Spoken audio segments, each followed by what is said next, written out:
1 Timothy 2:12. I do not permit a woman to teach or to assume authority over a man. She must be quiet. A woman must be silent in the church. Written by Angel Manuel Rodriguez. In our local church we've had some discussions on the meaning of the phrase, a woman must be silent. 1 Tim 2:12 NIV. We are interested in your understanding of this passage.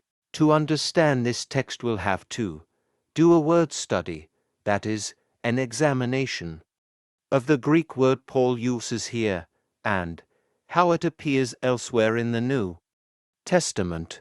This is not difficult, because the verb form hasukazo, to be silent, be calm, is used only 5 times. The noun form hesuchia, silence, rest, is used 4 times, and the adjective hesukios, quiet, tranquil, only 2 times. The verb is used to express 3 main ideas. First, keeping silence in order to avoid an open confrontation, Luke 14:4. Second, being silent in order to bring a discussion or confrontation to an end or under control, Acts 11:18. 21:14. Third, in the sense of being inactive, to rest. This is illustrated in Luke 23:56, where the women were silent on the Sabbath in obedience to the commandment NIV. This has an ethical content. It is, for Paul, a Christian virtue, something to which all believers should aspire. 1 Thess. 4:11. Christian life should be a silent, quiet one, free from senseless controversies or offenses to God. From studying the different usages of the verb we can draw the following conclusions. The verb is used most of the time in contexts in which there are tensions and or controversies.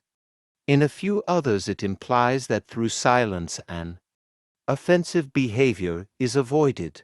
The verb designates a way of speaking that disrupts social interaction. In other words, a specific type of silence and not necessarily the absence of all speech. The church in Jerusalem listened to Peter, and as a result they kept quiet, stopped arguing with him, and praised God. Acts 11:18 NIV.